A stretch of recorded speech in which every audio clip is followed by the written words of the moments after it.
मुंबईला गेले, चॉकलेट खाऊन आलंय, आता कसं वाटतंय? आता गारगार वाटतंय.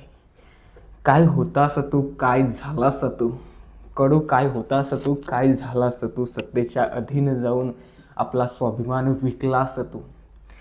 मित्रांनो, या महाराष्ट्रात, या देशात आता राजकारणात काय घडेल याचं काही सांगता जात नाही. याचं ज्वलंत उदाहरण म्हणजे प्रहार संघटनेचे अध्यक्ष तथा माजी आमदार, माजी मंत्री बच्चू कडू यांचे नुकतेच आता शिवसेनेमध्ये हे विलीन झाले आणि आता शिवसेनेकडून जे की विधान परिषदेसाठी त्यांनी तिकीटही घेतलं आहे आणि ते आता ती निवडणूकही लढणार आहे आणि ते जिंकूनही येणार आहे. परंतु जो आवाज किंवा जी त्यांची बोलण्याची ताकद सर्वसामान्य जनतेतून निवडून आल्यावर होती ती आता त्यांना तिथे मिळणार नाही. त्यांना कायमस्वरूपी जे आहे की नेत्यांसमोर झुकावेच लागणार.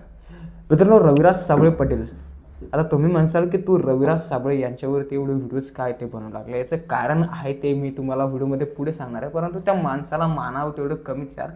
कारण की अख्खा महाराष्ट्र ज्यावेळेस बच्चू कडू यांच्या नागपूरच्या आंदोलनाला सपोर्ट करत होता त्याच वेळेस त्या माणसाने या बच्चू कडूंची चव इथे ओळखली होती. आपल्या भाषेत सांगायचं झालं तर ज्या कर्जमाफीसाठी यांनी आंदोलन केलं त्या कर्जमाफीचं त म्हणता फचं अद्याप कोणताही मुद्दा इथे मार्गी लावला नाही या शासनाच्या माध्यमातून.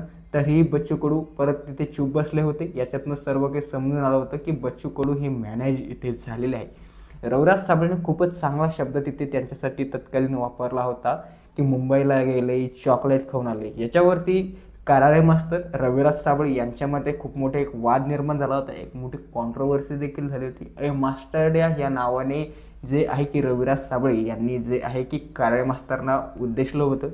जसं की तुम्हाला माहिती असेल की यूट्यूबर ज्ञानेश्वर पाटील खरात जे कायमस्वरूपी शेतकऱ्यांच्या कर्जमाफीच्या मुद्द्यावरती इथे बोलत असतात, यांनी सुद्धा खूप जास्तीचा सपोर्ट तत्कालीन जे आहे की नागपूर येथील आंदोलनाला जे की बच्चू कडू यांना इथे केला होता.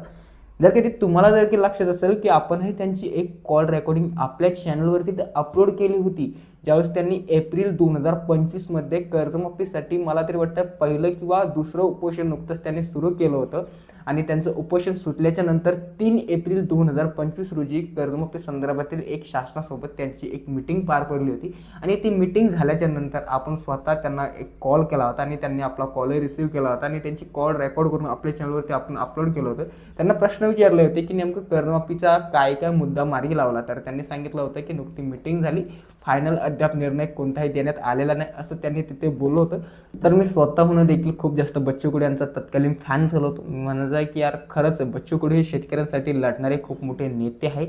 आपला व्हिडिओ बच्चू कडू असं बरेच काही त्यांचे वाक्प्रचारही खूप जास्त फेमस इथे झाले होते. परंतु आता त्याच बच्चू कडूंनी थेट जे आहे की ज्या व्यवस्थेला ते भांडायचे, अर्थात ज्या सत्तेला ते भांडायचे त्याच सत्तेत जाऊन ते आता विलीन इथे झालेले आहे. अर्थात शिंदे शिवसेने गटात जे की त्यांनी जाहीर पक्षप्रवेश केला आहे आणि आता ते तिथून जे की त्यांचा विधान परिषदेचा उमेदवारी अर्ज देखील त्यांनी भरला आहे किंवा भरत असेल किंवा ते सर्व की त्यांची घडामोडी आता पुढीलप्रमाणे त्यांची चालत राहणार आहे. परंतु शेतकऱ्यांमध्ये पडलेला आता एक कॉमन प्रश्न आहे की नेमकं आमच्या कर्जमाफीचं काय होणार.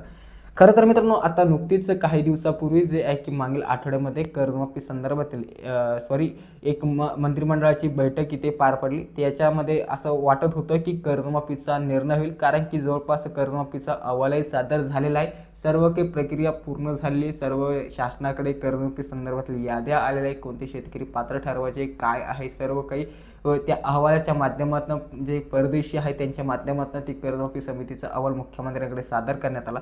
परंतु तरीही कर्जमाफीची फक्त वाटच शेतकऱ्यांना अद्यापही ते बघावी लागली. कर्जमाफीची फक्त आशा शेतकऱ्यांना इथे बघावं लागली. अद्याप कर्जमाफीचा कोणताच निर्णय इथे मार्गी लागला नाही. तर मित्रांनो, राज्य शासनाच्या माध्यमातून सध्या कर्जमाफीच्या निर्णयासंदर्भात अधिकृत कोणतंच अपडेट इथे उपलब्ध नाही. परंतु जे सहकार आयुक्तालयाच्या माध्यमातून जी काही माहिती आहे अवेलेबल त्याच्या माध्यमातून 15 ते 20 मे 2026 पर्यंत कर्जमाफी संदर्भातील निर्णय येईल आणि 24 जून 2026 पूर्वी जे आहे की सर्व काही कर्जमाफी इथे होईल अशी माहिती सध्या आहे.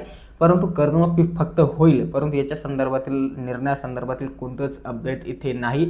आता जे कर्जमाफीसाठी बोलायचे तेच कर्जमाफीच्या सरकारमध्ये जाऊन सामील झाले, विलीन झाले. आता कर्जमाफीसाठी वाली कोण राहिलं असा प्रश्न शेतकऱ्यांना इथे पडला असेल. ज्यांनी आंदोलन सुरू केलं होतं तेच आंदोलन करते त्या सरकारमध्ये विलीन इथे झाले. मित्रांनो, एक गोष्ट खरी सांगायची झाली तर एकनाथ शिंदे हे काही चुकीचे माणूस नाही. त्यांची शिवसेना ही चुकीची नाही, परंतु ज्या पद्धतीने कडूंनी त्यांच्यात पक्षप्रवेश इथे केला ते अत्यंत चुकीचं आहे असं मला ऑफिशियली वाटतं. तुम्हाला काय वाटतं तुमच्या नक्कीच तुम्ही कमेंट करून सांगू शकता. आणि पुढील महत्त्वपूर्ण व्हिडिओज बघण्यासाठी चॅनल मात्र नक्कीच सबस्क्राईब तुम्ही करू शकता. खूप खूप धन्यवाद.